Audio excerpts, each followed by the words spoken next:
মাসব্যাপী সিয়াম সাধনার পর সকলের জন্য আনন্দবার্তা নিয়ে এসেছে পবিত্র ঈদ উল ফিতর। স্পেনের মাদ্রিদে কাসিনো পার্কে সকাল 8:30 ও 9:30টায় দুটি ঈদের জামাত অনুষ্ঠিত হয়। এদিকে স্পেনের সান্তা কলমা বাংলাদেশিদের উদ্যোগে সকাল 9টায় ঈদের জামাত অনুষ্ঠিত হয়। এতে অংশগ্রহণ করে বিশ্বের সকল মানুষের শান্তি কামনা করে দোয়া করা হয়। ঈদের কুলাকুলির মধ্য দিয়ে বিশ্বের মুসলিম উম্মার মধ্যে ভ্রাতৃত্বের বন্ধন সুদৃঢ় হোক। ঈদ উল ফিতর উপলক্ষে সারা বিশ্বের মুসলমান ভাই বোনদেরকে জানাই শুভেচ্ছা। ঈদ মুবারক।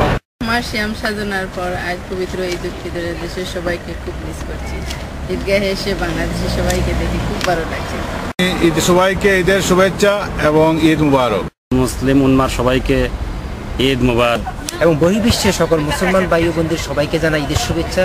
ঈদ মুবারক। সর্ব ইউরোপ তথা বিশ্বে বসবাসরত সকল মুসলমান ভাইদের ঈদ উল ফিতরের শুভেচ্ছা জানাচ্ছি। এছাড়া স্পেনের অন্যান্য শহরে উৎসবমুখর পরিবেশে ঈদ উল ফিতর উদযাপন করছে প্রবাসী বাংলাদেশিরা। রূপচাঁদ দাস, রূপক, বাংলা টিভি, স্পেন।